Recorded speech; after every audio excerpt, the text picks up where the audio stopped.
আসসালামু আলাইকুম রহমতুল্লাহ। ওয়ালাইকুম আসসালাম রহমতুল্লাহি ওয়া বারাকাতুহু। জি, আপনারা কেমন ভালো আছেন আছেন? আশা করি। আলহামদুলিল্লাহ। আপনারা কি এইমাত্র একটা ক্লাস শেষ করলেন? জি ওস্তাদ। আচ্ছা। তো আমি 2-4 মিনিট পরে শুরু করি। আপনাদের আর কেউ আসলে আসুক, নাকি চলে আসছেন সবাই?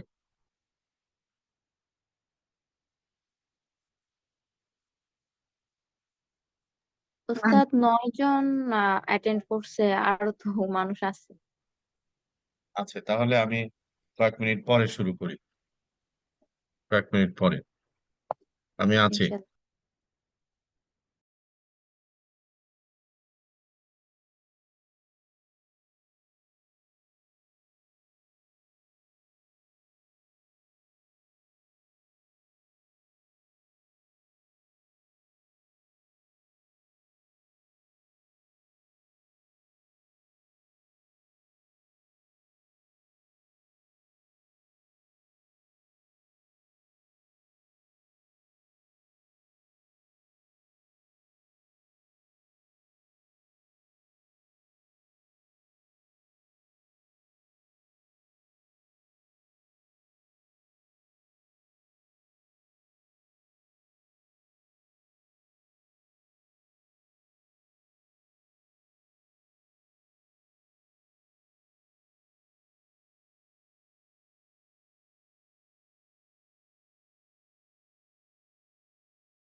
আসসালামু আলাইকুম রহমতুল্লাহ। আমার মনে হয় আমরা ক্লাস শুরু করি, 5 মিনিট হয়ে গেছে।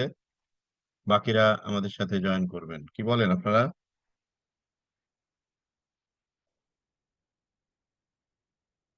আমাকে শুনতেছেন? জি উস্তাদ। আর আমার কি স্লাইড দেখা যাচ্ছে? জি। আচ্ছা, তাহলে আমরা শুরু করি আল্লাহর নাম নিয়ে।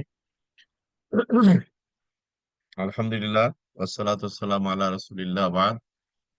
আজকের এই ক্লাসে দেশ এবং দেশের বাইরে থেকে আমার অত্যন্ত শ্রদ্ধাভাজন, প্রিয়ভাজন ভাই বোনেরা সম্পৃক্ত হয়েছেন। আসসালামু আলাইকুম রহমতুল্লাহি ওয়া বারাকাতুহু। আমরা আমাদের এই কোর্সে খোলাফায়ে রাশিদুনের মানাকিব সম্পর্কে, তাদের জীবনের গুণবৈশিষ্ট্য সম্পর্কে আমরা জানতে চেষ্টা করছি। আমি শুরুতেই আমার অ্যাপোলজি দিচ্ছি যে আসলে গত সপ্তাহেও আমি ঢাকায় অ্যাভেলেবেল ছিলাম না, যার কারণে আপনাদের ক্লাসটা আমি করতে পারিনি, কন্ডাক্ট করতে পারিনি। তো আমার এই একটু অনিয়ন্ত্রিত দৌড়াদৌড়ির কারণে আপনাদের যে কষ্ট হচ্ছে, বিশেষ করে আলোচনা ক্লাসের যে সেট পড়তেছে, এটা আমার একান্তই ব্যক্তিগত অপারগতা। আল্লাহ তাআলা যেন আমাকে ক্ষমা করে দেন, আর আপনাদের এই সেদের কারণে যে কষ্ট হচ্ছে সেটা আপনারা একটু পুষিয়ে নেবেন। আমি আজকে আশা করি আপনাদেরকে গত ক্লাস এবং আজকের ক্লাসের দুটো বিষয় একটু শেয়ার করতে চেষ্টা করবো ইনশাআল্লাহ। তা আমরা বলেছিলাম যে আমাদের 16টা ক্লাসে আমাদের চারজন খোলাফায়ে রাশিদিনের জীবন নিয়ে আমরা কথা বলবো। প্রথম দিন আমরা আবু বকর রাদিয়াল্লাহু তাআলা আনহুর পরিচয় নিয়ে কথা বলেছি, এবং আহ, আমরা আরো তার উপরে আলোচনা শুনবো আজকে। দ্বিতীয় এবং তৃতীয় সেশনের আলোচনাগুলো তারই জীবন থেকে বলতে চেষ্টা করবো ইনশাআল্লাহ। তো প্রথমত, গত ক্লাসের রিক্যাপিং হিসাবে আমি একটু স্মরণ করিয়ে দিতে যাচ্ছি যে আবু বকর রাদিয়াল্লাহু তাআলা আনহু হচ্ছেন সেই মহান ব্যক্তিত্ব যিনি আহ পুরুষ মানুষের মধ্যে সর্বপ্রথম ইসলাম কবুল করেছিলেন। অর্থাৎ নবী সাল্লাল্লাহু আলাইহি সাল্লাম ইসলামের দাওয়াত যখন দিলেন, প্রথম মানুষের মধ্যে প্রথম ইসলাম কবুলকারী হচ্ছেন মা খাদিজাতুল কুবরা রাদিয়াল্লাহু তাআলা আনহা। এবং তারপরে দ্বিতীয় যিনি এবং পুরুষদের মধ্যে যিনি প্রথম, তিনি হচ্ছেন আবু বকর সিদ্দিক রাদিয়াল্লাহু তাআলা আনহু। এবং আমরা গত দিনের আলোচনার মধ্যে এগুলো বলেছিলাম যে তার নাম আবু বকর নয়, এটি তার উপাধি। তার বাবার নাম আবু কুহাফা, আর সিদ্দিকও তার উপাধি। এটি এটি তিনি পেয়েছিলেন মেরাজের ঘটনা যখন ঘটলো, তখন মানুষেরা যখন নবী সাল্লাল্লাহু আলাইহি ওয়াসাল্লামের মেরাজকে অস্বীকার করার জন্য চিন্তা মানে বলা বলি করছিল, সে সময় তিনি শোনা মাত্র তিনি সেটা বিশ্বাস করেছিলেন যে যে কথা মোহাম্মদ রসুল্লাহ সাল্লাহ বলেছেন সে কথা কখনোই মিথ্যা হতে পারে না। তার এই যে নবী সাল্লাহ আলাইস্লামের উপরে যে অবিচল এবং সুদৃঢ় বিশ্বাস, এই বিশ্বাস এবং তাৎক্ষণিকভাবে সেটিকে স্বীকৃতি দেওয়া, মানুষের ঘোষণা দেওয়া, এজন্য নবী সাল্লাহ আসলাম তাকে সিদ্দিক উপাধি দিয়েছিল। এবং সবচেয়ে সত্যবাদী বলতে চূড়ান্ত সত্য বা সবচেয়ে সত্যবাদী যিনি।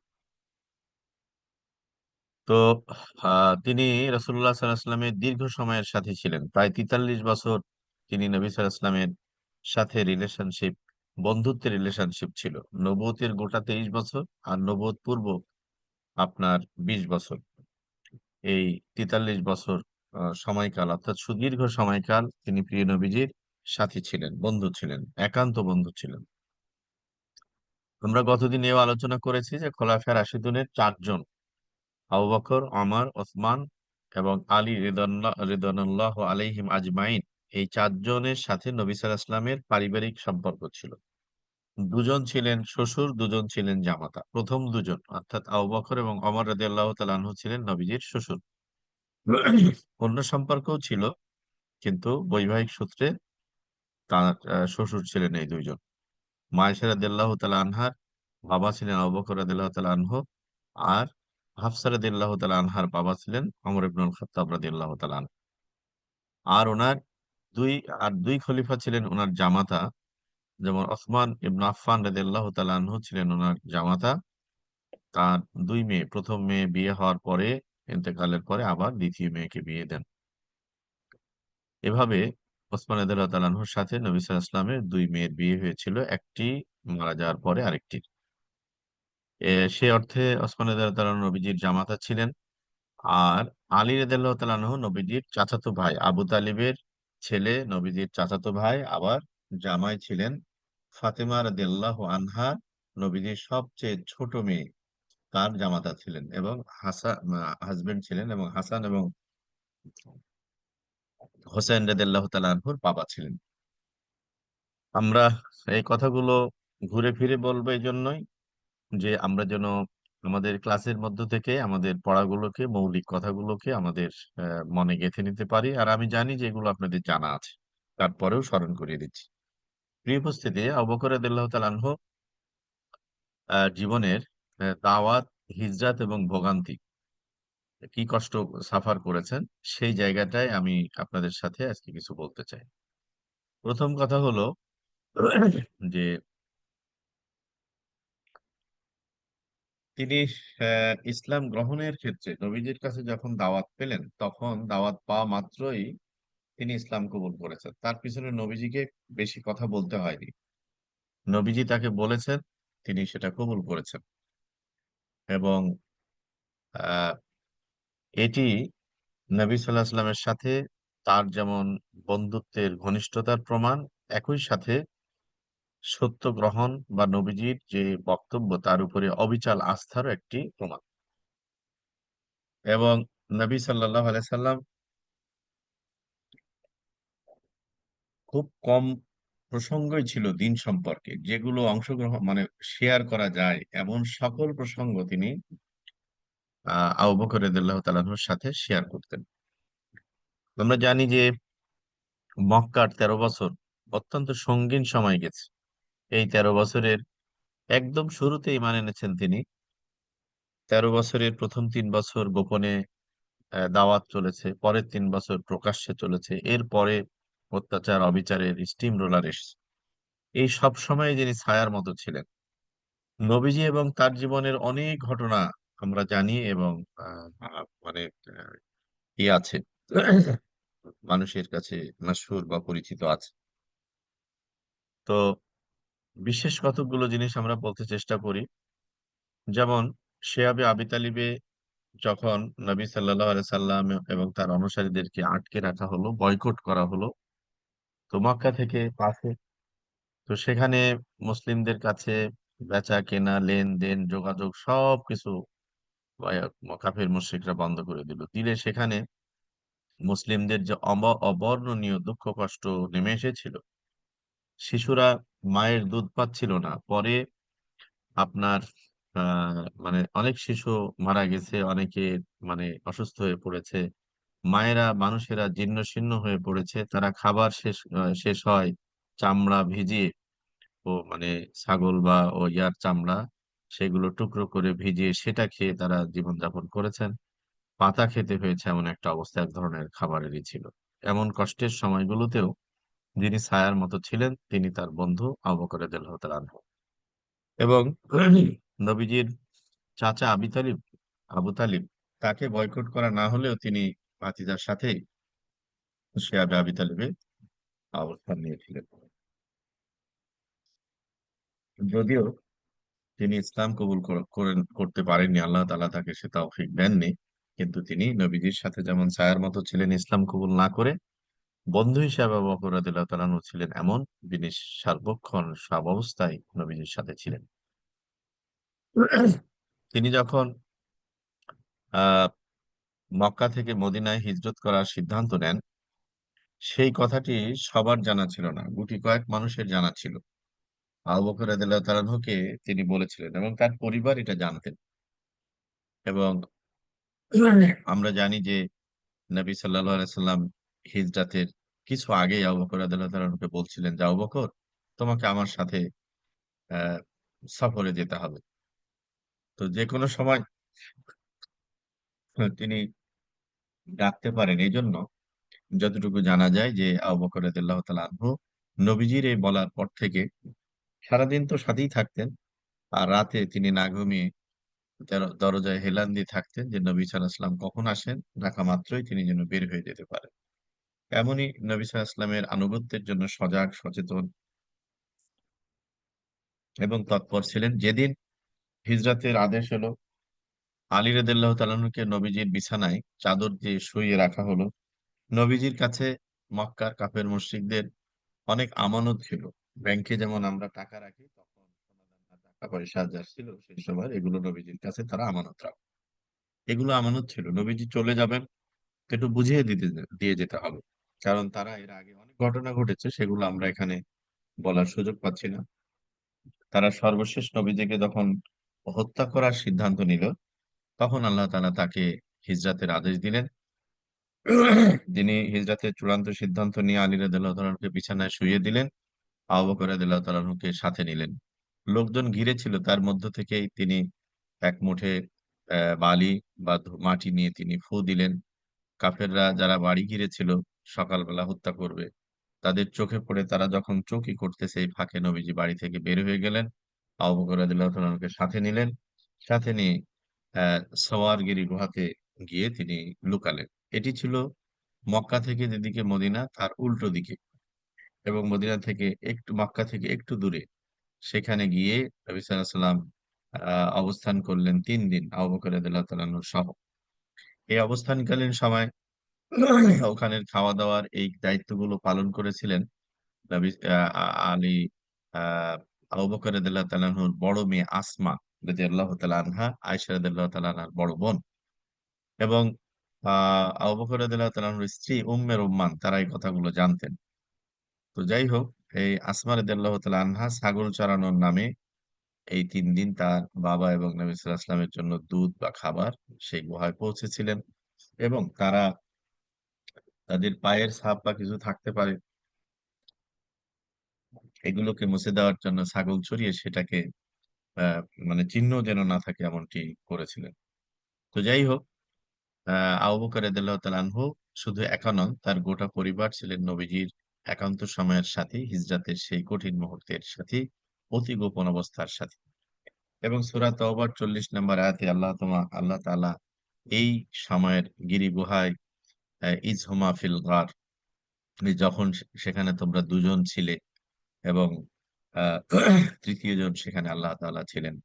অর্থাৎ আবু বকর এবং নবী সাল্লাল্লাহু আলাইহি ওয়াসাল্লাম গিরিগুহায় অবস্থান করছেন। কাফিরদের পদধ্বনি শোনা যাচ্ছে। তারপরে তারা চলে আসবে।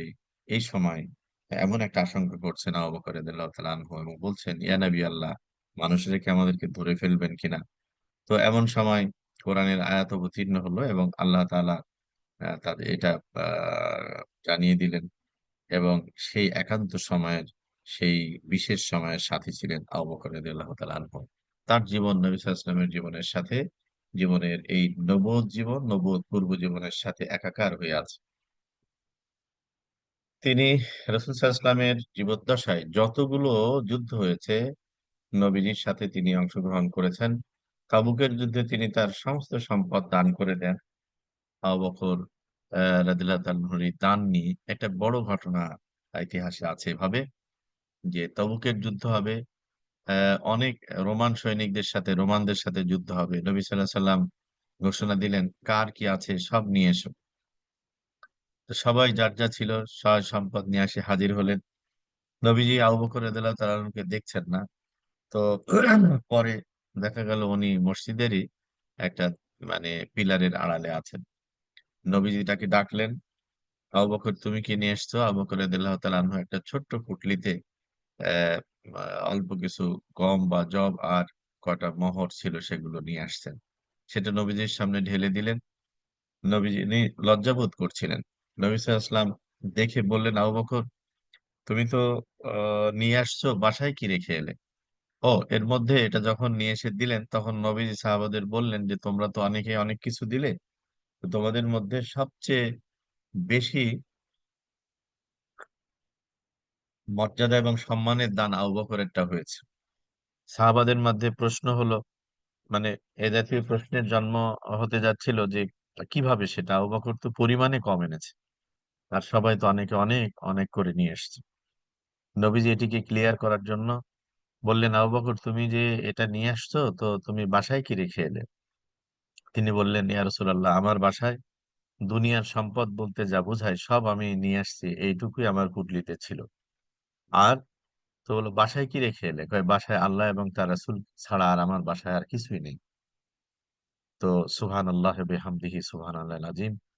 প্রিয় উপস্থিতি, আবু বকর রাদিয়াল্লাহু তাআলা আনহু মানে নবীজির আহ্বানে জীবন দেওয়ার জন্যই শুধু প্রস্তুত ছিলেন না, নবীজির সাথে ছায়ার মতোই শুধু ছিলেন না, যুদ্ধে শুধু অংশগ্রহণই তিনি করেননি, বরঞ্চ সম্পদের ক্ষেত্রেও যখন যা চাওয়া হয়েছে দিনের জন্য নবীজির আহ্বানে তিনি এভাবে অকাতরে উজাড় করে দিয়েছেন।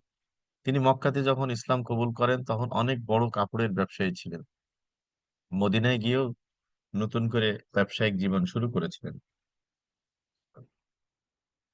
কিন্তু দিনের প্রয়োজনে, দিনের আহ্বানে, রাসূলুল্লাহ সাল্লাল্লাহু আলাইহি ওয়াসাল্লাম আহ্বানে তিনি সবকিছুকে ছেড়ে দিয়ে দিনকে দিয়েছেন প্রাধান্য। তার এই দান ইতিহাসে যেমন স্বর্ণাক্ষরে লিখিত থাকবে, আলোচিত হচ্ছে, আমরা উৎসাহিত হচ্ছি। তার এই দানের প্রতিদানটাও সম্পর্কে রাসূলুল্লাহ সাল্লাল্লাহু আলাইহি সাল্লাম অনেক প্রশংসা করেছেন অনেকভাবে। যেমন একটি হাদিসে এসছে এভাবে যে আব্দুল্লাহ আব্বাস ইবনু আব্দুল্লাহ রাদিয়াল্লাহু তাআলা আনহুমা, অর্থাৎ আব্বাস রাদিয়াল্লাহু তাআলার ছেলে আব্দুল্লাহ ইবনু আব্বাস রাদিয়াল্লাহু তাআলা আনহুমা, তিনি নবীজির চাচাতো ভাই ছিলেন। তো তিনি একদিন বলছেন যে কাল কিয়ামতে নবীজির কাছে শুনেছেন যে কাল কিয়ামতে সর্বপ্রথম আমলনামা হাতে দেওয়া হবে ওমর রাদিয়াল্লাহু তাআলা আনহুর। যখন তার হাতে আমলনামা দেওয়া হবে তখন তার চেহারাটা সূর্যের মতো উজ্জ্বল হয়ে উঠবে। সাহাবারা জানতে চাইলেন, হে আল্লাহ রাসূলের চাচাতো ভাই, আপনি ওমরের কথা বললেন যে ওমরকে প্রথম আমলনামা দেওয়া হবে, তার চেহারা এরকম উজ্জ্বল হবে। তো আবু বকরের কি হবে সে সময়? তখন আব্দুল্লাহ ইবনে আব্বাস রাদিয়াল্লাহু তাআলা আনহু বলছেন, ও আবু বকর, সে তো তার আগে বিনা হিসেবে আল্লাহ তাআলা তাকে জান্নাতে প্রবেশ করাবেন। সুবহানাল্লাহি বিহামদিহি সুবহানাল্লাহিল আযীম। আবু বকর রাদিয়াল্লাহু তাআলা আনহু হচ্ছেন ওই মর্যাদা সম্পন্ন মানুষ, মানুষের মধ্যে ওই আ মানে আসনের মানুষ যার ব্যাপারে নবীজির এই প্রশংসা আছে। তারা সবাই আশারে মুবাশশিরার অধিকারী ছিলেন। অর্থাৎ পৃথিবীতে থাকতেই জান্নাতের সুসংবাদপ্রাপ্ত মানুষ ছিলেন। তিনি কাতিবে ওহী ছিলেন। নবী সাল্লাল্লাহু আলাইহি ওয়াসাল্লামের এই ৪ খলিফা যাদের কথা আমরা আলোচনা করব, প্রত্যেকেই কোরআনের লেখকও ছিলেন। কোরআন লেখার কাজ তারা করেছেন। প্রিয় উপস্থিতি, আবু বকর রাদিয়াল্লাহু তাআলা আনহুর মর্যাদা নিয়ে আলোচনা করার সামর্থ্য আমার নেই এবং এটা এত ব্যাপক ও বিস্তৃত। তারপরেও আমি ২-১ টি জিনিস আপনাদের সদয় জ্ঞাতার্থে আমি বলতে চাচ্ছি প্রাসঙ্গিকভাবে। তো তার বিশেষ মর্যাদার জায়গাটা হচ্ছে এখানে। একদিন নবী সাল্লাল্লাহু আলাইহি ওয়াসাল্লাম মসজিদে নববীতে বসে আছেন পড়ন্ত বেলায়। তিনি সাহাবাদেরকে অনেক কথার মাঝে বলছেন যে সাহাবাদেরকে সামনে করে বলছেন যে, হে আল্লাহ, আমি তোমার দেওয়া আমানত, নবুয়ত এবং রিসালাতের আমানত পৌঁছাতে চেষ্টা করেছি। আমি আমার সব ঋণকে শোধ করেছি। তবে আমি একজনের ঋণ পরিশোধ করতে পারিনি। এটি আপনি পরিশোধ করবেন কাল কিয়ামতে। এই আরজি আপনার কাছে। খুব আবেগঘন দোয়া করছেন। সাহাবারা এই দোয়া শেষে নবীজিকে বললেন, ইয়া নবী আল্লাহ, আপনার এমন কি ঋণ, কার কাছে ঋণ যেটা আপনি নিজে শোধ করতে পারবেন না, আল্লাহ তাআলাকে কিয়ামতে পরিশোধের জন্য অনুরোধ করছেন, দোয়া করছেন। তো কে সেই ব্যক্তি, কি আপনার ঋণ? সেদিন নবী সাল্লাল্লাহু আলাইহি ওয়াসাল্লাম বলছিলেন যে, হ্যাঁ, সেটা হলো আমার বন্ধু আবু বকরের ঋণ। যে তার গোটা জীবন দিয়ে আমাকে যেভাবে ঋণগ্রস্ত করেছে, আমি আমার পক্ষ থেকে আবু বকরের ঋণ আমি শোধ দিতে পারিনি। আমার পক্ষে সম্ভব নয়। এ ছিল নবী সাল্লাল্লাহু আলাইহি ওয়াসাল্লামের কৃতজ্ঞতাবোধ তার বন্ধু আ প্রিয় সাথী আবু বকর রাদিয়াল্লাহু তাআলা আনহুর আ আ বিষয়। তারপরে আবু হুরায়রা রাদিয়াল্লাহু তাআলা আনহু থেকে রাসূল সাল্লাল্লাহু আলাইহি ওয়াসাল্লামের একটা বর্ণনা আছে এভাবে যে, আমার উপর কারো এমন অনুগ্রহ নেই যার বিনিময়ে আমি দেইনি। শুধু এতটুকু আবু বকরের ছাড়া, আমি যে কথাটা এখন বললাম। আবু বকর রাদিয়াল্লাহু তাআলা আনহু নবী সাল্লাল্লাহু আলাইহি ওয়াসাল্লামের সহধর্মিণী আয়েশা রাদিয়াল্লাহু তাআলা বর্ণনা করেন যে আমি আমার মাতা পিতাকে কখনো ইসলাম ব্যতীত অন্য কোনো দিন পালন করতে দেখিনি। অর্থাৎ আয়েশা রাদিয়াল্লাহু তাআলা আনহা বলেন যে তার মা এবং তার বাবাকে তিনি ইসলামের মধ্যে পেয়েছেন। তার মানে তার যখন জ্ঞান হয়েছে তখন থেকেই তিনি তার বাবা মাকে মুসলিম পেয়েছেন। আমরা যে কথাটা আগে বলেছি যে আবু বকর রাদিয়াল্লাহু তাআলা আনহু হচ্ছেন সেই ব্যক্তি যিনি সর্বপ্রথম ঈমান এনেছেন। তার স্ত্রী, তার পরিবার, গোটা পরিবার দ্বীনের জন্য ছিলেন। তার ছেলে অবশ্য এক ছেলে বদর যুদ্ধের পরে ঈমান এনেছে। বদর যুদ্ধে ইসলামের বিরুদ্ধে যুদ্ধও করেছেন এবং সেখানেও একটা বড় ঘটনা আছে যে বদর যুদ্ধে যখন আবু বকর রাদিয়াল্লাহু তাআলা আনহুর ছেলে আ কাফিরদের পক্ষে যুদ্ধে আসে, তিনি যুদ্ধে ছেলের বিরুদ্ধে যুদ্ধ করেছেন। তারপরে যুদ্ধ শেষে যখন ছেলে ইসলাম কবুল করে, এরপরে কোনো একদিন কথা প্রসঙ্গে বলছেন যে ছেলে বলছে যে, "বাবা আমি বদর যুদ্ধে আপনাকে সামনে পেয়েছিলাম কিন্তু আমি বাবা বলে আপনাকে করি নাই, প্রতিশোধ নেইনি।" আর আবু বকর রাদিয়াল্লাহু তাআলা আনহু বলছেন যে, "আমি যদি তোমাকে একটা বার পেতাম তাহলে তোমার ব্যাপারে আমি আমার তরবারি থেমে থাকতো না।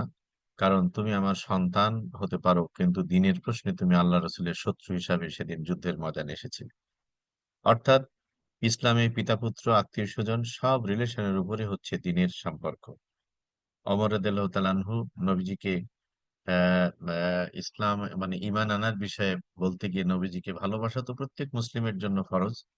ভালো না বাসতে পারলে মুমিন হওয়া যাবে না। তো বলা হয়েছে যে তিনি বলছেন যে, "আমি সবার চেয়ে আপনাকে বেশি ভালোবাসি।" তারপরে তাকে জানানো হলো যে, "না, এটা না। তুমি তোমার জীবনের চেয়ে বেশি ভালোবাসতে যতক্ষণ না পারবো ততক্ষণ পর্যন্ত মুমিন হতে পারবে না।" তো ঠিক আবু বকর রাদিয়াল্লাহু তাআলা আনহু এমন শ্রেণীর সাহাবী ছিলেন, ব্যক্তিত্ব মর্যাদায় সমুন্নত ছিলেন যে তিনি তার জীবনের চেয়ে রাসূলুল্লাহ সাল্লাল্লাহু আলাইহি ওয়াসাল্লাম এবং দ্বীনকে তিনি ভালোবেসেছেন সারা জীবন সারাক্ষণ। মুসলিমরা যখন অতিষ্ঠ হয়ে আ মক্কা থেকে নানা দিকে নবীজির পরামর্শে আশ্রয়ের চিন্তা করছিলেন, বিশেষত বিশেষত আবিসিনিয়ায় হিজরতের জন্য নবীজি ১ম একটা গ্রুপ পাঠিয়েছিলেন। সেই গ্রুপ আ গেলেও গেল সেখানে ওসমান রাদিয়াল্লাহু তাআলা আনহু ছিলেন। তারপরে তারা কিছুদিন থাকার পরে কাফিরদের পক্ষ থেকে একটা মিথ্যা সংবাদ যায় যে মক্কায় সবকিছু মিলমিশ হয়ে গেছে। তারা চলে আসছিলেন। পরে আবার আরেকটি গ্রুপকে পাঠানো হয় এবং এটা দীর্ঘ ঘটনা আবিসিনিয়া হিজরতের। সেটা আমরা অন্য আলোচনায় আনবো ইনশাআল্লাহ। তো আবু বকর রাদিয়াল্লাহু তাআলা আনহু নবীজির কাছে হিজরত করার অনুমতি পেয়েছিলেন এবং তিনি যখন মক্কা থেকে বেরিয়ে যাচ্ছেন, বারকুল গিমাদ নামক স্থানে পৌঁছালেন। তো ইবনু দাগিনা নামে এক ভদ্রলোক মক্কার তার সাথে দেখা হয়। সে মুশরিক। তো মক্কা থেকে কাফিরদের নির্যাতনে যখন সাহাবীদের জীবন ওষ্ঠাগত সে সময় নবীজি অনেককেই হিজরতের অনুমতি দিয়েছেন। তার মধ্যে আবু বকর রাদিয়াল্লাহু তাআলা আনহু পেয়ে যখন যাচ্ছেন, তো ঠিক বারকুল গিমাদের জায়গায় যেতে এভাবে ইবনু দাগিনার সাথে দেখা হলো। সে এক গোত্র নেতা ছিল। তো সে আবু বকর রাদিয়াল্লাহু তাআলা আনহুকে দেখে বলছে যে, "আপনি কোথায় যান?" তিনি বললেন যে, মক্কার লোকেরা তো আমাকে বের করে দিচ্ছে। এখন আমি মনে করছি যে পৃথিবীর যেখানে যাই, যেখানে গিয়ে আমার রবের ইবাদত করা সম্ভব আমি সেখানে যাব।" এই ঘটনা জানার পরে আবু ইবনু দাগিনা তখন আবু বকর রাদিয়াল্লাহু তাআলা আনহুকে ঠেকালেন এবং বললেন যে, "আবু বকর আপনার মতো লোক দেশ থেকে বের হতে পারে না। আপনি মানুষের জন্য নিঃস্বার্থ কাজ করেছেন, আত্মীয়তার সম্পর্ক রক্ষা করেন। আপনি মানুষের বোঝা বহন করেন, মেহমানদারি করেন। অর্থাৎ অ্যা পথিকের নিরন্ন নিরাশ্রয় মানুষের সাহায্য করেন, বিপদে মানুষের কাছে এগিয়ে যান। তো আ তার মানে মানুষ হিসেবে, মানুষের কল্যাণকামী হিসাবে নবী সাল্লাল্লাহু আলাইহি সাল্লাম যেমন মক্কায় তার পরিবেশে সুপরিচিত ছিলেন, তেমনি তার এই প্রিয় সাথী আবু বকর রাদিয়াল্লাহু তাআলা আনহু তেমনই পরিচিত ছিলেন। তো একজন মুশরিক তারা ইসলামের জানি দুশমন হওয়ার পরেও আবু বকর রাদিয়াল্লাহু তাআলা আনহুর মতো এমন মহান ব্যক্তিত্ব, মহান কল্যাণকামী মানুষকে তারা যেতে দেয়নি, বাধা দিয়েছে। আবু বকর রাদিয়াল্লাহু তাআলা চেয়েছিলেন ব্যবসা বাণিজ্য বাড়ি ঘর সবকিছু ছেড়ে শুধুমাত্র পৃথিবীতে এমন একটা জায়গা খুঁজছিলেন যেখানে গিয়ে নিরাপদে আল্লাহ তাআলার ইবাদত করা যায়, দিন মানা যায়। তো একজন মুসলিমের চাওয়াটা এমনই হওয়া উচিত। তো আবু বকর রাদিয়াল্লাহু তাআলার চাওয়া এমন ছিলেন, কিন্তু আবু দাগিনা তাকে দাগিনা তাকে ফিরিয়ে আনলেন এবং বললেন যে আপনি মক্কাতেই থাকেন, এখানে আপনি ইবাদত করেন। আপনার নিরাপত্তা দেওয়ার দায়িত্ব আমাদের থাকলো। তবে আহ, তিনি একটা অনুরোধ করেছিলেন যে ইবাদত করবেন, তবে এটা যেন প্রকাশ্যে না হয়, তারপরে দিন প্রচারে যেন ভূমিকা তেমন না রাখেন। তো সেগুলো তিনি বলছেন না, আমি সেগুলো দরকার নেই। যাই হোক, তাকে ফিরিয়ে আনা হয়েছিল, তাকে যেতে দেওয়া হয়নি। যে মক্কার মানুষের কাছে তিনি এত প্রিয়, এত ভালো মানুষ হিসেবে পরিচিত ছিলেন। এটা একটা ঐতিহাসিক বড় ঘটনা। আহ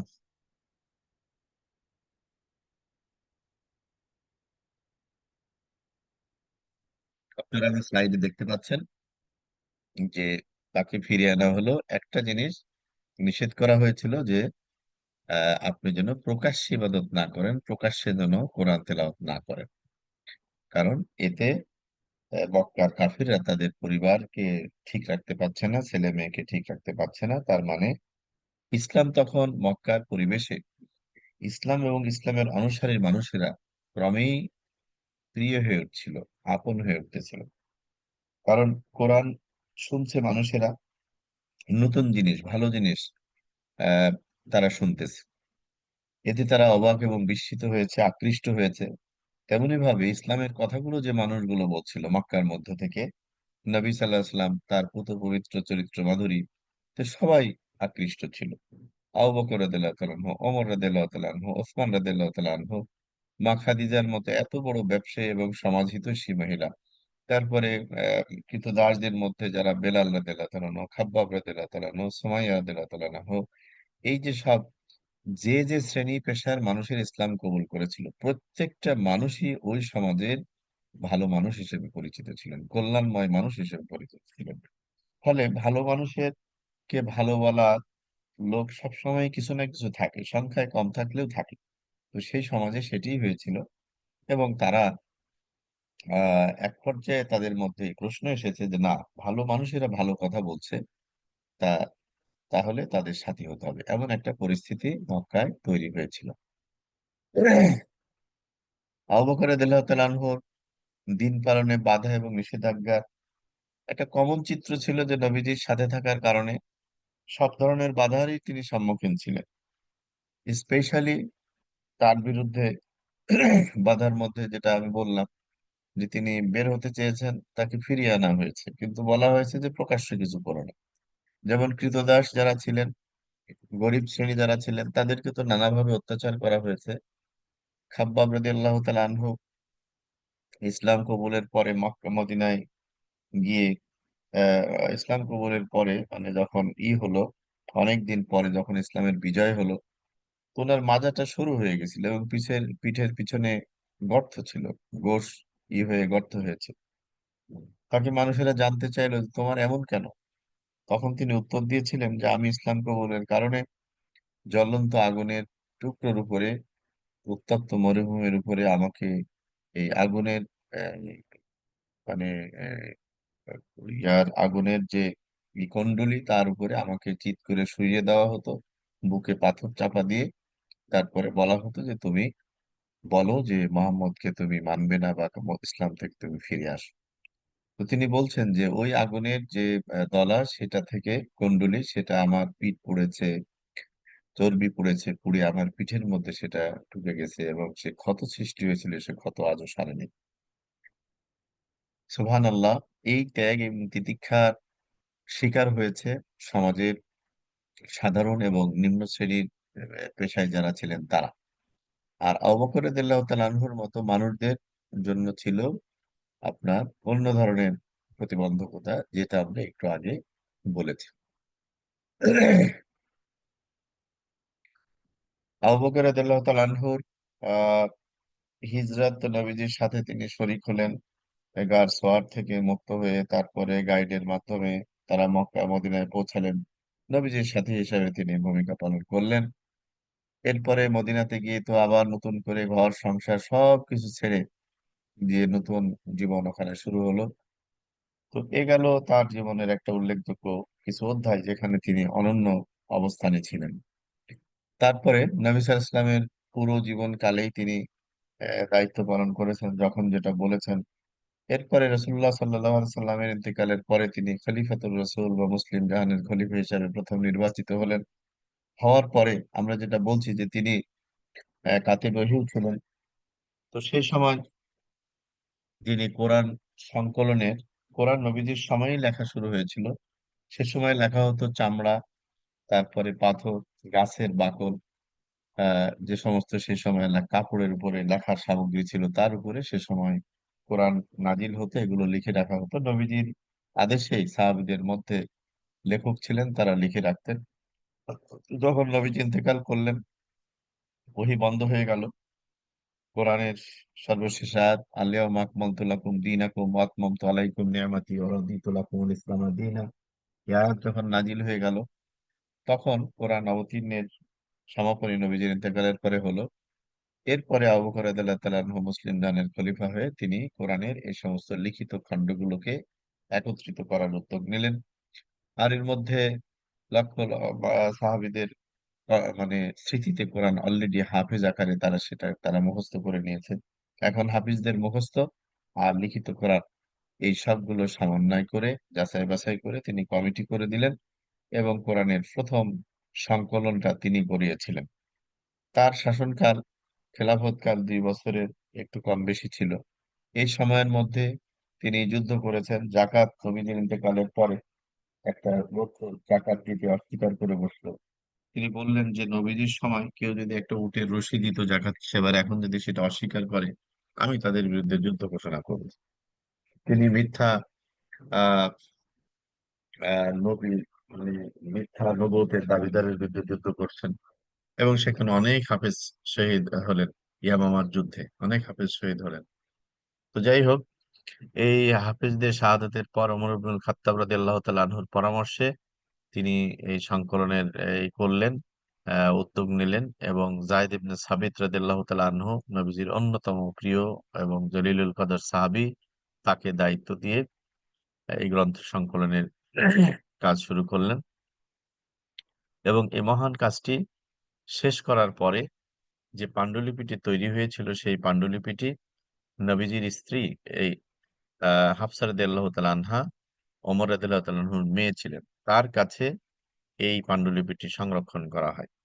এই ঘটনা থেকে আমরা এটা উপলব্ধি করতে পারি যে আজকে যে কোরআন আমাদের কাছে আছে, কিয়ামত পর্যন্ত মানুষের কাছে থাকবে।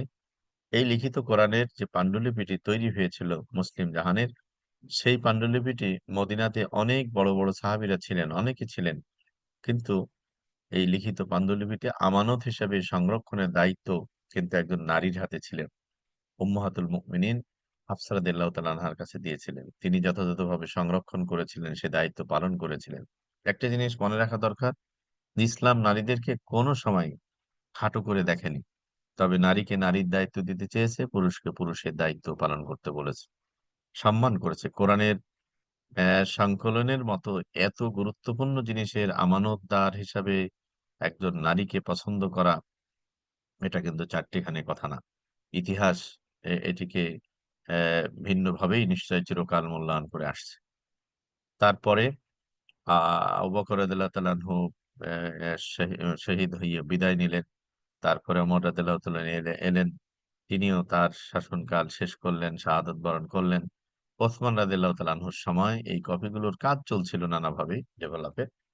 তারপরে এটাকে চূড়ান্ত কপি করে এটি ৮ টি সেট করা হয়। মদিনাতে রাখা হয়, মক্কাতে পাঠানো হয় এবং সেই সময়ের যে প্রভিন্সিয়াল মুসলিমরা ছিল, প্রভিন্স ছিল সেগুলোতে পাঠিয়ে দেওয়া হয় এবং যে অ মুসহাফটা আমাদের সামনে আছে এজন্য এটাকে মুসহাফে ওসমানী বলা হয়। অর্থাৎ ওসমান রাদিয়াল্লাহু তাআলা আনহুর সময়ের কৃত যে মুসহাফ। তো এটির এখনো মূল কপি একটা রয়েছে তুরস্কের তোপকাপি, ইস্তাম্বুলের তোপকাপি জাদুঘরে আপনারা দেখেছেন নিশ্চয়ই অনেকে। আর যারা দেখেননি তারা গেলে সে কপি আপনারা দেখতে পারবেন। আর আমি শুনেছি এটা মধ্য এশিয়ার রাশিয়ার কোনো একটা প্রদেশ, সম্ভবত কাজাকিস্তান বা কোনো একটা প্রদেশের জাদুঘরে আরেকটা কপি আছে, যেটি রাশিয়াতে সে সময় পাঠানো হয়েছিল।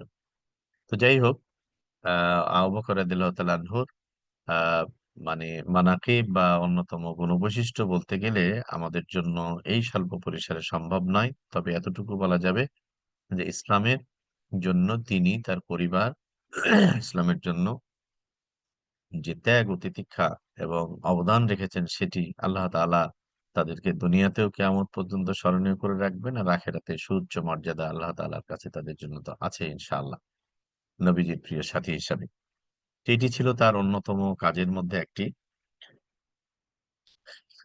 এরপরে আমিরুল হজ হিসাবে আবু বকর রাদিয়াল্লাহু তাআলা আনহু গিয়েছেন। অর্থাৎ নবী সাল্লাল্লাহু আলাইহি ওয়াসাল্লাম, আমরা জানি যে নবীজি আহ, হিজরত করেছেন নবুয়তের 13তম বছরে। হিজরতের পরে মদিনাতে 10 বছর ছিলেন। 10 বছরের ষষ্ঠ বছরে তিনি ওমরা করার নিয়তে বের হয়েছিলেন। তারপরে কাফিররা, মক্কার কাফির মুশরিকরা তাকে ঢুকতে দেননি, হুদায়বিয়া নামক জায়গায় ঠেকিয়ে দেয় এবং সেখানে একটা সন্ধি স্বাক্ষরিত হয়। এই সন্ধিকে আমরা ইতিহাসে ট্রিটি অফ হুদাইবিয়া বা হুদাইবিয়ার চুক্তি সন্ধি হিসেবে আমরা জানি। এই বছর মুসলিমরা গিয়েছিলেন, কিন্তু ওমরা না করে চলে আসতে হয়েছে। পরে আহ নবী সাল্লাল্লাহু আলাইহি ওয়াসাল্লামের পক্ষ থেকে আপনার পরের বছর আহ আবু বকর রাদিয়াল্লাহু তাআলা আনহু নেতৃত্বে মুসলিমরা হজের জন্য যান। অর্থাৎ আমিরুল হজ, হজের হিসাবে তিনি যান। এরপরে মক্কা বিজয় হয় অষ্টম হিজরিতে, আমরা জানি। আহ মক্কা বিজয় হয় এবং মক্কা বিজয়ের পরে এ যে সফরটি হয়েছিল নবম হিজরিতে, সেটিতে আবু বকর রাদিয়াল্লাহু তাআলা আনহু আমিরুল হজ হিসাবে গিয়েছিলেন। এবং মক্কা বিজয় অষ্টম হিজরিতে হওয়ার পরে নবী সাল্লাল্লাহু আলাইহি ওয়াসাল্লাম সর্বপ্রথম বাইতুল্লাহর তাওয়াফ এবং ওমরা করেন। আর এরপরে দশম হিজরি বা জীবনে তিনি একবারই হজ একটাই করেছেন, সেটাকে আমরা বিদায় হজ হিসাবে জানি, যেটা দশম হিজরিতে করেছেন। এবং সেই দশম হিজরি বা বিদায় হজে যে ভাষণ দিয়েছিলেন, সেটি পৃথিবীর কাছে আজকে আহ শ্রেষ্ঠতম ভাষণ হিসাবে, মানবতার জন্য বড় নির্দেশনা হিসাবে গৃহীত। এবং বিদায় হজের কালেই নবীজি করে শেষ আয়াতটা অবতীর্ণ হয়, আল ইয়াউমা আকমালতু লাকুম দীনাকুম ওয়া আতমামতু আলাইকুম নি'মাতি ওয়া রাদিতু লাকুম ইসলাম দীনা। তো এভাবেই আবু বকর রাদিয়াল্লাহু তাআলা আনহু নবী সাল্লাল্লাহু আলাইহি সাল্লামের জীবৎকালেই আমিরুল হজ হওয়ার সৌভাগ্য লাভ করেন। নবীজির অসুস্থকালে তিনি মসজিদে নববীর ইমামতি করেছেন, নবীজি সেটা দেখেছেন। তারপরে আহ ইয়ার তিনি যে ঘোষণা দিয়েছিলেন যে মক্কায় হজের পরে 10 জিলহজ তারিখে কোরবানির দিন তিনি যে ঘোষণা দেন, সেটা হচ্ছে যে অমুসলিমরা হজের জন্য আর কাবায় আসতে পারবে না, কেউ নগ্নভাবে কাবা তওয়াফ করতে পারবে না। মুশরিকদের সাথে সম্পাদিত সকল চুক্তি সমাপ্ত করা হলো এবং এর নিষ্পত্তির জন্য 4 মাস সময় দেওয়া হলো। অর্থাৎ গুরুত্বপূর্ণ এই ঘোষণাগুলো রাসূলুল্লাহ সাল্লাল্লাহু আলাইহি ওয়াসাল্লামের পক্ষে তিনি দিয়েছিলেন। এবং এটাও বলা হয় যে চুক্তির আওতা বহির্ভূতদের ক্ষেত্রে 4 মাসের সময় এর কথা বলা হয়েছে, যদি মুশরিকরা মুসলিমদের সাথে চুক্তি সম্পাদনে ত্রুটি না করে, মুসলিমদের বিরুদ্ধে কারো সাহায্য না করে, তবে অঙ্গীকার নির্ধারিত সময় পর্যন্ত বলবৎ থাকবে। এটা হুদায়বিয়া সন্ধি চুক্তি ভঙ্গের পরে মক্কা বিজয় হয়। মক্কা বিজয়ের পরে আবু বকর রাদিয়াল্লাহু তাআলা আনহু আমিরুল হজ হিসাবে যে দায়িত্ব পালন করেন, সেই সময় তিনি এই গুরুত্বপূর্ণ ঘোষণাগুলো দিয়েছিলেন। এবং সেই ঘোষণার পর থেকে আজও পর্যন্ত কাবায় কোনো বা হারামে কোনো মুশরিক বা ভিনধর্মীর প্রবেশ নিষেধ। এবং তাওয়াফে এর আগে আপনারা জানেন যে বাইতুল্লাহ তাওয়াফ কাফের মুশরিকরা করতো, নগ্নভাবে বস্ত্রহীন ভাবে করতো, এগুলো সব বন্ধ হয়ে যায়। আল্লাহর মেহেরবানিতে এখনো সেটি জারি আছে এবং কিয়ামত পর্যন্ত নবী সাল্লাল্লাহু আলাইহি ওয়াসাল্লামের দেখানো পদ্ধতিতে আল্লাহ তাআলা তার ঘরকে আবাদ করবেন। সাহাবী সিনাই হিজরত আহ এটা আমরা একটু আগে জেনেছি।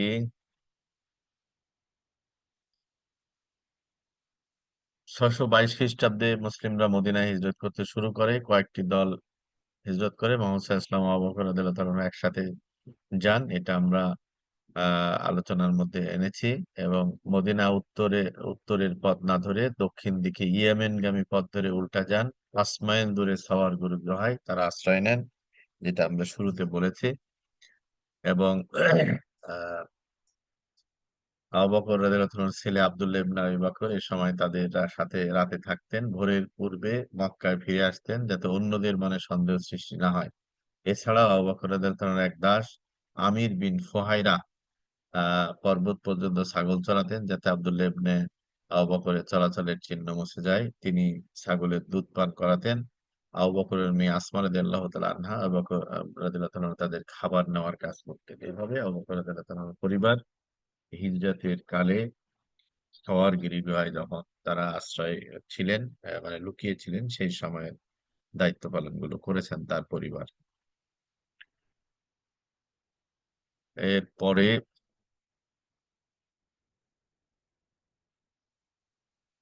হিজরত সময়ের বর্ণনাগুলো আমি আর এখানে আপনাদের আলোচনায় আনছি না। আমি নেক্সট আরেকটা স্লাইডে যেতে যাচ্ছি।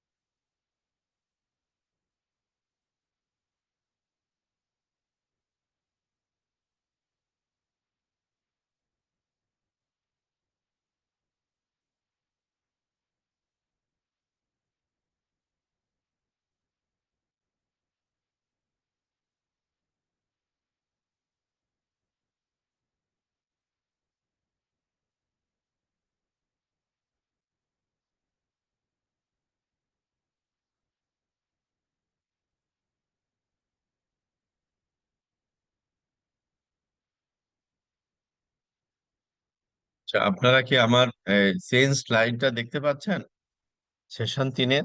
জি ওস্তাদ, দেখতে পাচ্ছি। আচ্ছা, কথা শোনায় কি কোনো সমস্যা হচ্ছে? না ওস্তাদ। আচ্ছা, শুক্রিয়া। তো আলহামদুলিল্লাহ, আমরা আমাদের দুটো সেশনের আলোচনা, প্রথমটা আবু বকর রাদিয়াল্লাহু তাআলা আনহুর ব্যক্তি পরিচয় নিয়ে আমরা কথা বলতে চেষ্টা করেছি। দ্বিতীয়টায় আবু বকর রাদিয়াল্লাহু তাআলা আনহুর বিশেষ অবদান বা বৈশিষ্ট্যের কিছু দিক আমরা বলতে চেষ্টা করেছি। আমরা একটা জিনিস জানি যে ইসলাম আমাদেরকে আহ দিন দিনের আনুগত্যের ব্যাপারে আদেশ করেছেন। দিন পালন বলতে আমরা অনেক সময় গুটি কয়েক কাজের মধ্যে নিজেদেরকে সীমাবদ্ধ মনে করি, কিন্তু আসলে বিষয়টি আহ অবশ্যই যেগুলো আমরা করি সেগুলো ইসলামের অংশ। সালাত আদায়, সিয়াম পালন করা, হাজ করা, জাকাত দেওয়া, এগুলো সব ইসলামের কাজ। ইসলামের কাজ যত আমালে সালে আছে সবগুলোর মধ্যে।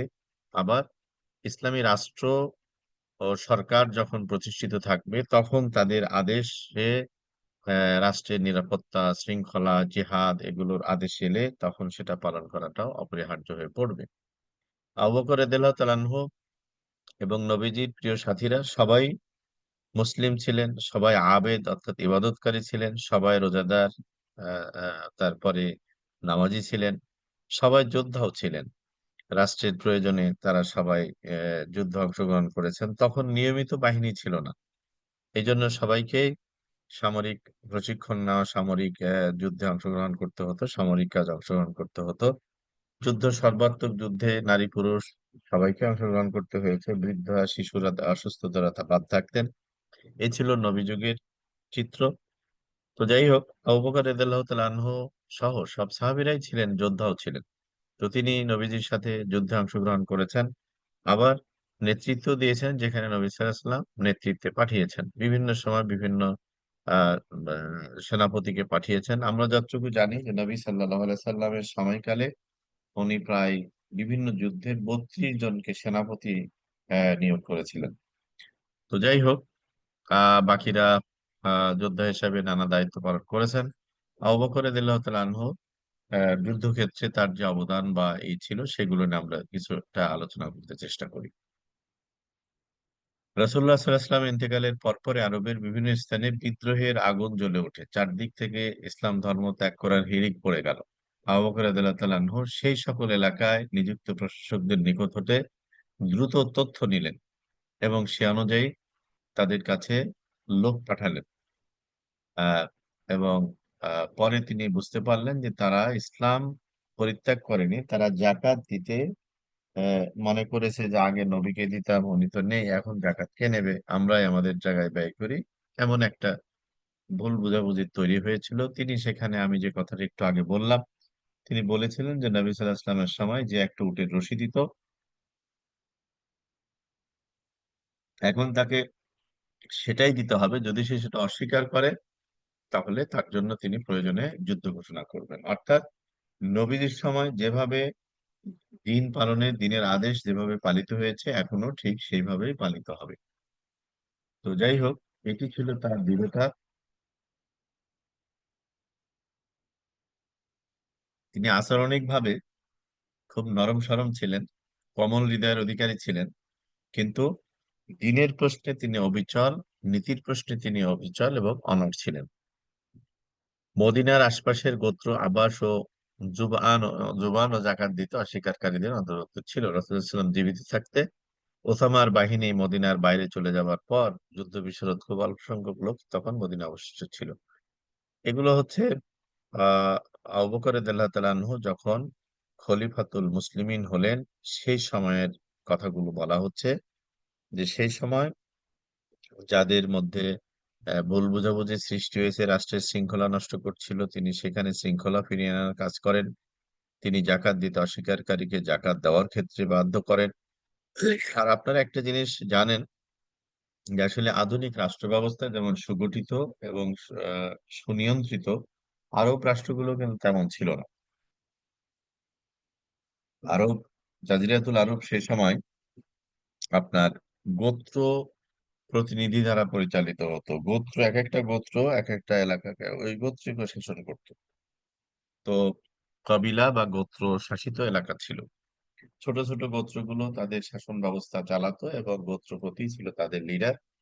কিন্তু ইসলাম এসে এগুলোকে একত্রিত করে একটা রাষ্ট্রীয় ধারণার মধ্যে নিয়ে আসে। যেমন মদিনা সনদের কথা আমরা জানি, সেখানে বিভিন্ন ধর্মের মানুষেরা বাস করত। সেখানে আউস খাজরাজ গোত্র, আরো গোত্র ছিল। এই সব গোত্র শাসন, ধর্মীয় বিভাজন, সেগুলো সেগুলোকে একীভূত করে তিনি প্রথমে মদিনা চার্টারের অধীনে এনে একটা মানে নগর রাষ্ট্রের সূচনা করলেন। তারপরে ইসলামের রাষ্ট্রের ছায়াতলে এনে কোরআন দ্বারা সেটিকে শাসন করে একটি ইসলামিক স্টেট প্রতিষ্ঠা করলেন। তো এই কাজটাই নবীজি যে অবস্থায় রেখে গেছিলেন, ঠিক সেই অবস্থাটাকে দাঁড়িয়ে না থেকে বরঞ্চ সেটাকে সুসংহত করা এবং সামনের দিকে এগিয়ে নিয়ে যাওয়ার কাজ করেছিলেন আবু বকর রাদিয়াল্লাহু তাআলা আনহু। তার সময়কালটা অল্প হলেও সে সময় তিনি অনেকগুলো কাজ করেছেন, যেটা আমরা প্রথমে বলেছি, যে রাষ্ট্রের শৃঙ্খলা ফিরিয়ে আনার কাজ করেছেন, কোরআন সংকলনের মতো এই গুরুত্বপূর্ণ দুরূহ কাজটি তিনি অলমোস্ট শেষ করেছেন। পরবর্তীতে সেটাকে রেকটিফাই করেছে ওসমান রাদিয়াল্লাহু তাআলা আনহু, ওমর এবং ওসমান রাদিয়াল্লাহু তাআলা আনহুর সময় সেটি ফাইনাল হয়ে মানুষের হাতে পৌঁছে। এরপরে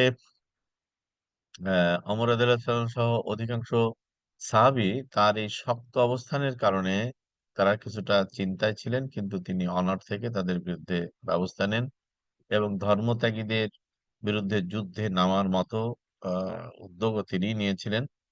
এবং আহ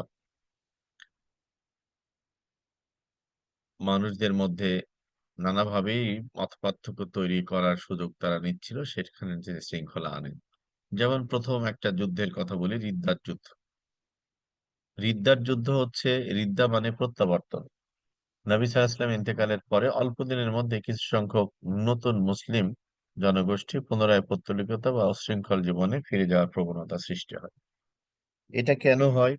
যেমন নবীজির সময় মানুষেরা ইসলাম কবুল করেছে, ইসলাম কবুল করেছে, নবীজিকে দেখে রাসূল হিসেবে সাক্ষ্য দিয়েছে, কালিমা পড়েছে, আর নবীজির কাছ থেকে ইসলামের অল্প কিছু শিক্ষা নিয়ে গেছে। নামাজ পড়তে হবে, রোজা রাখতে হবে, রোজার বিধান তো দ্বিতীয় রমজানে এসছে, জাকাতও দ্বিতীয় রমজানে এসছে, শাওয়াল মাসে। তো তারা ইসলামের গুটি কয়েক শিক্ষা নিয়ে তারা চলে যায়, কিন্তু ইসলামের যে সমাহান আরো যে শিক্ষা আছে, একতা, ঐক্য, সমাজবদ্ধতা, এই জায়গাগুলো তারা তখনো শিখেনি। সুতরাং তারা ইসলামে কালেমায় বিশ্বাসী মানুষ, কালেমা জানে, কিছু কাজ করে, কিন্তু নবীজির অনুপস্থিতিতে তাদের মধ্যে এই চিন্তার বৈকল্য তৈরি হয় এবং এই ফাঁকে তাদেরকে আপনার বিভ্রান্ত করার জন্য মুনাফিক শ্রেণী তৎপর হয়। আবার এক শ্রেণীর ভণ্ড নবীর আগমন হয়। তাদের মধ্যে একটা নাম আপনারা শুনেছেন, মুসাইলামা। মুসাইলামাতুল কাযযাব। কাযযাব মানে সর্বাধিক মিথ্যাবাদী, সবচেয়ে বড় মিথ্যাবাদী। তো তার নাম ছিল মুসাইলামা, কাযযাব হলো তার উপাধি। এই উপাধিটা ছিল যে সে নবী সাল্লাল্লাহু আলাইহি ওয়াসাল্লাম সর্বশেষ নবী রাসূল, সর্বশ্রেষ্ঠ নবী রাসূল, এই সত্যের বিপরীতে সে মিথ্যাবাদী হিসেবে দাঁড়িয়েছিল। সুতরাং তার চেয়ে বড় মিথ্যাবাদী আর হতে পারে না, এজন্য তাকে কাযযাব বলা হতো। এই মুসাইলামা সেই সময় ভণ্ড নবী হিসাবে মিথ্যা দাবিদার হয়। তো এই সব কিছুর বিরুদ্ধে তিনি কঠোর হাতে ব্যবস্থা নিয়েছিলেন এবং তাকে যে যুদ্ধ অবতীর্ণ হয় সেই যুদ্ধের নামটা হচ্ছে রিদ্দার যুদ্ধ। এবং নবী সাল্লাল্লাহু আলাইহি ওয়াসাল্লামের ইন্তেকালের পরে মুসলিম জাহান যখন নবীজির ইন্তেকালের শোক আহ মানে নিকট ভুলতে পারেনি, ঠিক সেই সময় চতুর্দিকে বিশৃঙ্খলা করে এমন একটা অবস্থা, বিভীষিকা তৈরি করা হয়েছিল, যেটার জন্য বলা হয় যে আবু বকর রাদিয়াল্লাহু তাআলা আনহুর মতো ধীর স্থির, প্রজ্ঞাবান এবং শান্ত প্রকৃতির মানুষ যদি সেদিন আল্লাহ তাআলা দায়িত্বে না দিতেন, তাহলে মুসলিম জাহানকে ওই সময় গুছিয়ে নিয়ে আবার এই নবযাত্রার সুযোগ কি হতো সেটা আল্লাহ তাআলাই ভালো জানেন। আপনারা আহ আহ, জানেন, এই ঘটনা জানেন যে রাসূলুল্লাহ সাল্লাল্লাহু আলাইহি ওয়াসাল্লাম ইন্তেকাল করেছেন। ইন্তেকাল করার পরে আহ, মানে আবু বকর রাদিয়াল্লাহু তাআলা একটু দূরে ছিলেন। তো মানুষেরা বলছে যে মোহাম্মদ সাল্লাল্লাহু আলাইহি ওয়াসাল্লাম ইন্তেকাল করছেন। তো এই কথাটা ওমর রাদিয়াল্লাহু তাআলার কানে গেছে।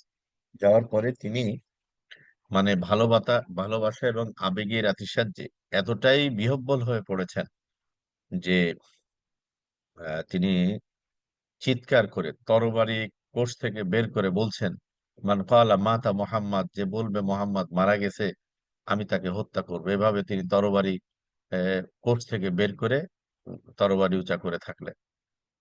তখন মানুষেরা আরো বেশি ত্রস্ত হয়ে গেল। ঠিক এমন সময় মানুষেরা আবু বকর রাদিয়াল্লাহু তাআলাকে খোঁজাখুঁজি করতে লাগলেন। মানে সবাই আবেগে, কান্না, আবেগ, নবীজি নাই এমন ভাবতেই তারা পারছে না, এমন একটা অবস্থা। ঠিক এই ধরনের অবস্থায় আবু বকর রাদিয়াল্লাহু তাআলা এলেন। তো তাকে ডাকা হলো। তিনি এসে একটা ছোট্ট ভাষণ দিলেন। সেখানে কোরআনের একটি আয়াত তিনি বলেছিলেন যে ওমা মুহাম্মাদুন ইল্লা রাসূল কদ খালাত মিন ক্বাবলিহির রাসূল।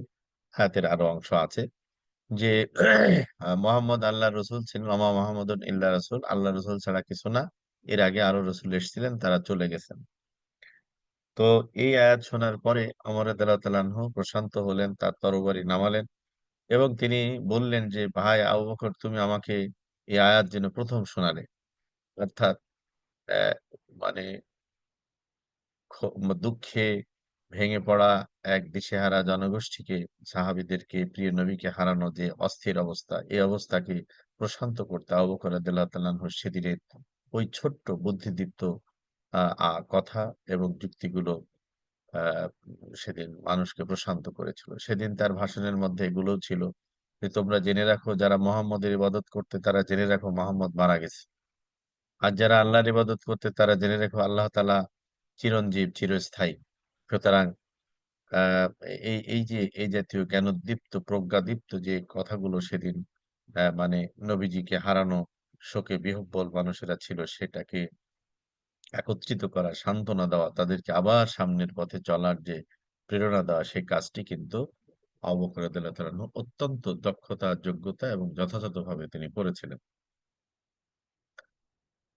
রিদ্দার যুদ্ধের আহ সংক্ষেপ বিবরণ আপনাদের সামনে যদি আমি এখানে বলি, সেটাকে এভাবে বলা যায় যে মুসাইলামা ইয়ামামা থেকে ধর্মদ্রোহিতার নেতৃত্ব দেয়। ইয়ামামার জায়গা আপনারা নাম শুনেছেন এবং সেটি দক্ষিণ ও পূর্বে বাহরাইন, ওমান, মাহারা, ইয়ামানে অবস্থিত ছিল। আবু বকর রাদিয়াল্লাহু তাআলা তার পরিকল্পনা করে সেখানে 11টা দল প্রেরণ করেন এবং সবচেয়ে শক্তিশালী যে সেনা দল প্রেরণ করেন সেখানে খালিদ বিন ওয়ালিদ রাদিয়াল্লাহু তাআলা আনহুকে আহ, দায়িত্ব দেন এবং আহ, ইয়ার অন্যান্য এরাও অংশগ্রহণ করে এবং অন্য সেনাদলের নেতৃত্বে যারা ছিলেন সেখানে ইকরামা বিন আবু জাহল রাদিয়াল্লাহু তাআলা আনহু, মুহাজির বিন আবি উমাইয়া, আমর ইবনুল আস, খালিদ সাঈদ, আলা ইবনে হাজরামি, সয়াদ ইবনে মাকরান সহ প্রমুখ সাহাবীরা, সুরাহাবিল ইবনে হামনা রাদিয়াল্লাহু তাআলা আনহু, তারা নেতৃত্ব দেন একদিকে। অর্থাৎ চতুর্মুখী আহ, ষড়যন্ত্র যেমন ছিল, আবার আক্রমণও সেইভাবে প্রতিরোধ তিনি করেন। তিনি প্রথমে পশ্চিম ও মধ্য আরবের পরিস্থিতি নিয়ন্ত্রণে আনে, এরপর মালিক ইবনে নুয়াইরাকে মোকাবেলা করা, চূড়ান্তভাবে সবচেয়ে বড় প্রতিপক্ষ মুসাইলামার মুখোমুখি হওয়ার পরিকল্পনা করেন। বেশ কিছু সফল এবং ধারাবাহিক অভিযানের পর খালিদ বিন ওয়ালিদ রাদিয়াল্লাহু তাআলা আনহু মুসাইলামাকে ইয়ামামার যুদ্ধে পরাজিত করতে সক্ষম হন। শেষ পর্যন্ত সকল বিদ্রোহীকে দমন করা হয় এবং পুনরায় মুসলিম জাহানকে ঐক্যবদ্ধ করা হয়। এই যে মানে ভেতরে বাইরে মুসলিমদের মধ্যে নবীজিকে হারানোর ব্যথা, বাইরের শত্রুদের বিদ্রোহ, মদিনাতে আব্দুল্লাহ বিন উবাই তার অনুসারী মুনাফিকদের ষড়যন্ত্র, আর একদিকে ইহুদিদের ষড়যন্ত্র তো লেগেই ছিল। এই চতুর্মুখী আহ আপনার বিদ্রোহ ষড়যন্ত্রে তিনি মোকাবেলা করেছেন। তিনি শুধু মোকাবেলা করেছেন বিষয়টা এমন না, যদি এমন মনে হয় যে তিনি রিদ্দার যুদ্ধ করে ভণ্ড নবীকে ঠেকিয়েছেন, কোরআনের সংকলনের কাজ করেছেন, শুধু তাই না, তিনি বিজয় অভিযানও চালু রেখেছিলেন। অভিযানের ধারাবাহিকতায় পরবর্তী বলা হয় যে আবু বকর রাদিয়াল্লাহু তাআলা আনহু মুসলিমদের যে যে এলাকায় বিজয়ের তিনি চিন্তা করেছিলেন সেটাকেই সম্প্রসারিত এবং বাস্তবায়ন করেছেন পরবর্তী খলিফারা ওমর, ওসমান এবং আলী রাদিয়াল্লাহু তাআলা আনহু। এবং আমরা জানি যে আবু বকর রাদিয়াল্লাহু তাআলা আনহুকে যেমন নবীজি সার্বক্ষণিক কাছে রাখতেন এবং অন্যান্য সাহাবীদেরও রাখতেন, ঠিক তেমনি ভাবে আবু বকর রাদিয়াল্লাহু তাআলা আনহুর খেলাফত কালেও ওমর রাদিয়াল্লাহু তাআলা আনহু, ওসমান এবং আলী রাদিয়াল্লাহু তাআলা আনহু সহ নবীজির সব প্রসিদ্ধ সাহাবীরা সব সময় পাশে থাকতেন, তারা আলাপ করে কাজ করতেন আর কি। এবং ইরাকের অভিযান শুরু হয়েছিল এই সময়। এটি ছিল পারস্য সাম্রাজ্যের সবচেয়ে ধনী প্রদেশ। আবু বকর রাদিয়াল্লাহু তাআলা আনহু সবচেয়ে দক্ষ সেনাপতি খালিদ বিন ওয়ালিদ রাদিয়াল্লাহু তাআলা আনহুকে শাসনীয় সাম্রাজ্যের বিরুদ্ধে প্রেরণ করেছিলেন। অর্থাৎ মুসলিম রাজ্য সম্প্রসারণে, মুসলিম রাষ্ট্র সম্প্রসারণের জন্য তিনি উদ্যোগ নিয়েছিলেন, সামরিক অভিযান পাঠানোর ব্যবস্থা করেছিলেন। নবীজি যে সমস্ত অভিযান পাঠাতে চেয়েছিলেন সেগুলো তিনি আবার চালু করেছিলেন, নতুন নতুন জায়গায় সেগুলো করেছিলেন এবং 634 সালের জুন মাসে সিরিয়ায় প্রবেশ করেছিলেন এবং দ্রুত সীমান্তবর্তী সাওয়া, আরাক, তাদুমুর, সুখনা এই ধরনের সেই অঞ্চলগুলোতে দিয়ে তারা সিরিয়ার রাজধানী দামেস্কে পৌঁছে যান। এরপর তিনি বসরার দিকে আহ যান। এ ছিল সাসানীয় আরব রাজ্যের রাজধানী, তখন বাইজেন্টাইনদের মিত্রপক্ষ ছিল। এভাবে আমি মোট কথা আপনাদের কাছে যেটা বলতে চাচ্ছি যে আবু বকর রাদিয়াল্লাহু তাআলা আনহু শুধুমাত্র নরম দিনের নবীজির কেবল প্রিয় সাথী ছিলেন না, তিনি সফল রাষ্ট্রনায়ক ছিলেন, সেনাপতি ছিলেন, সমরবিদ ছিলেন এবং তিনি কমান্ডার হিসাবে নানা জায়গায়, সুপ্রিম কমান্ড হিসাবে বিভিন্ন জায়গায় পাঠিয়েছেন, অনেক সেনাপতির মাধ্যমে তিনি করেছেন এবং সেই সময়ের গুরুত্বপূর্ণ রোম এবং পারস্যের সম্রাটের কাছে যে বার্তা দেওয়া, তাদের বিরুদ্ধে অবস্থান মানে শক্তভাবে মোকাবেলা করা, এগুলো নবীজি শুরু করেছিলেন, তারা অব্যাহত রেখেছেন এবং যেটা ওমর, ওসমান, আলী রাদিয়াল্লাহু তাআলা আনহু, উমাইয়া যুগ, আব্বাসীয় যুগে গোটা দুনিয়ার কাছে সেটি পৌঁছেছিল। আজকে ইসলাম ও মুসলিম জাহানের বিস্তৃতি তাদের সেই বিজয় যে দ্বার উন্মুক্ত করেছিলেন, যে পরিকল্পনা করেছিলেন, সেটারই সম্প্রসারণের পরবর্তী পরিণত রূপ ছিল আর কি। সিরিয়া পারস্য বিজয়, আবু বকর রাদিয়াল্লাহু তাআলা আনহুর স্বল্প মেয়াদের খেলাফতকালে সিরিয়া ও পারস্যের বিজয় ছিল উল্লেখযোগ্য মুসলিম বিজয়। সিরিয়া এবং পারস্য বিজয় তারা পুরোটা করেছিলেন বিষয়টা এমন না, কিন্তু একটা অংশ সে সময় বিজিত হয়েছিল। পারস্য অভিযানে রিদ্দা যুদ্ধ চলাকালীন সময়ে পারস্যের অধিবাসীগণ স্বধর্ম ত্যাগীদের সাহায্য করেছিল, তাই পারস্যবাসীর এমন মনোভাবের জন্য মদিনা রাষ্ট্র পরবর্তীতে হুমকি হতে পারে জন্য তিনি প্রথম 633 খ্রিস্টাব্দে মুসলিম সেনাবাহিনী প্রেরণ করেন। এই সেনাবাহিনীর অধীনে প্রায় 8,000 সৈন্য ছিল এবং মুসলিম সেনাপতি খালিদ বিন ওয়ালিদকে প্রেরণ করেন। এখানে পারস্য অভিযান তিনি তার সময় শুরু করেছিলেন। এরপরে আজনাদাইনের যুদ্ধ, এটি ওসামা রাদিয়াল্লাহু তাআলা আনহু নবীজির সময়ে যিনি আহ, আহ, ইয়ার সেনাপতির দায়িত্ব পেয়েছিলেন, তার নেতৃত্বে তিনি সিরিয়ার উদ্দেশ্যে প্রেরণ করেন। 634 খ্রিস্টাব্দে তারা এই যুদ্ধে অংশ নেন এবং এই যুদ্ধে তার বাহিনী জয়ী হয়। হিরাক্লিয়াস যুদ্ধক্ষেত্র থেকে পলায়ন করে এন্টিওকে আশ্রয় নেয়। মুসলিমরা সিরিয়ার রাজধানী দামেস্ক দখল করে। তখন থেকে সিরিয়া আজও মুসলিমদের, কিন্তু দুর্ভাগ্য এখন সিরিয়াতে যা হচ্ছে আমাদের সবারই জানা আছে। এবং মুসলিম সৈন্যবাহিনীর সংখ্যা ছিল প্রায় 36,000, অপরপক্ষে হিরাক্লিয়াসের সৈন্য সংখ্যা ছিল 1 লক্ষের। এই বিশাল সেনাবাহিনী খালিদ বিন ওয়ালিদ রাদিয়াল্লাহু তাআলা আনহু এবং মুসলিম বাহিনীর বিপরীতে থেকে তারা কিন্তু পরাজিত হয়, এবং আবু বকর রাদিয়াল্লাহু তাআলা আনহু যখন মৃত্যুশয্যায় শায়িত, তখন তার নিকট পারস্য বিজয়ের সুসংবাদ পৌঁছানো হয়। তো আমি আজকে আপনাদের কাছে দুটো সেশন, দ্বিতীয় এবং তৃতীয় সেশনের কথাগুলো বলতে চেষ্টা করেছি। একটি হচ্ছে আবু বকর রাদিয়াল্লাহু তাআলা আনহু ব্যক্তি জীবনের উল্লেখযোগ্য বৈশিষ্ট্য, নবীজির সাথে তার কি কন্ট্রিবিউশন বা পার্টিসিপেশন ছিল, সেগুলো নিয়ে কথা বলতে চেষ্টা করেছি। এবং একই সাথে আমি সাইমালটেনিয়াসলি বলতে চেষ্টা করেছি যে অ্যাজ এ স্টেট লিডার তিনি মিলিটারি কি অ্যাকশন নিয়েছিলেন, এবং মানে রাষ্ট্রনায়ক হিসাবে তার অ্যাডমিনিস্ট্রেটিভ যে উল্লেখযোগ্য ইনিশিয়েটিভ ছিল 2 বছরের সময়কালের তার খেলাফতকালে, সেগুলোর দিকগুলোকে আপনাদের কাছে আমি বলতে চেষ্টা করেছি। আর এই সংক্ষিপ্ত পরিসরে সামান্যই বলা গেছে। আপনারা নিশ্চয় নিজেরা জানা আছে, তারপরে কিছু স্টাডির চেষ্টা করছেন।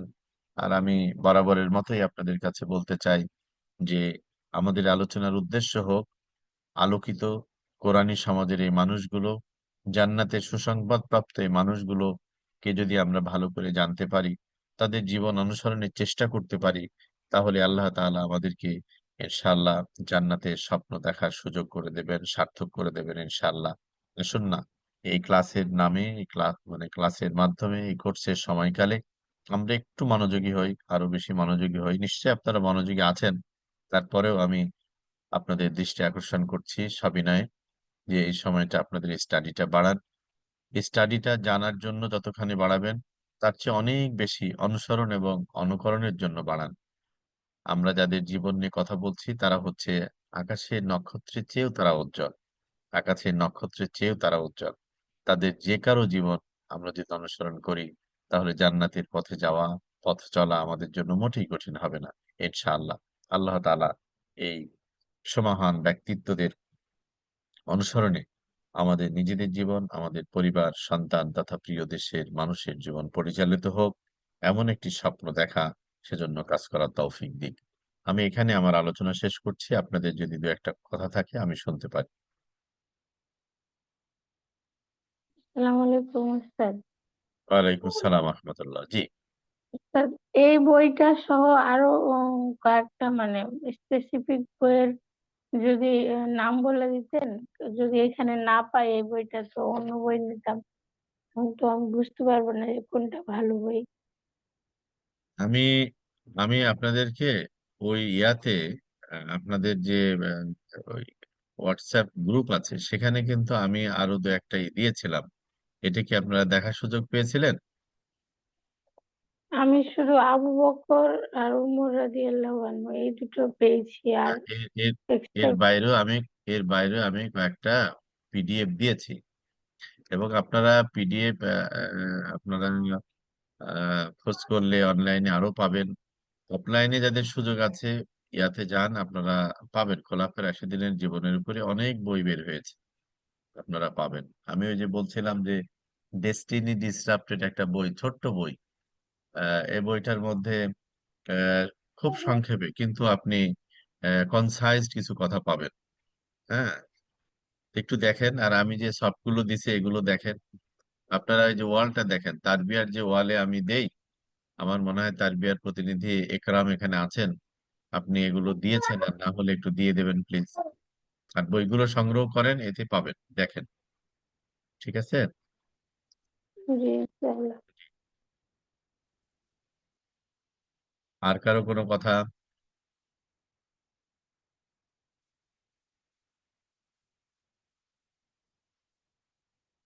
আচ্ছা, যদি না থাকে আজকে আপনাদের সময় হয়েছে, আমি আমার উস্তাদ কথাকে জি বলছিলাম আমাদের মানে কি বিদায় হজের এটা সেশনটা হয়নি, একবার এটা শুনিয়ে দিলে ভালো হতো।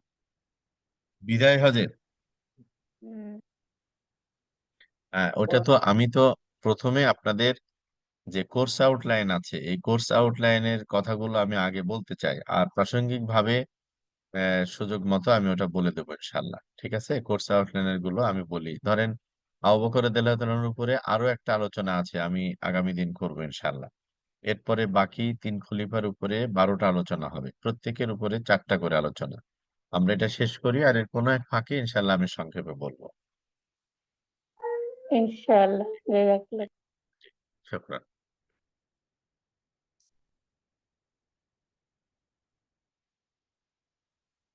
জি, তো অনেক শুক্রিয়া। আল্লাহ আপনাদেরকে রহম করুক, আপনারা কষ্ট করে আমার ক্লাসে ছিলেন, শুনেছেন, এজন্য আমি সবার প্রতি কৃতজ্ঞ।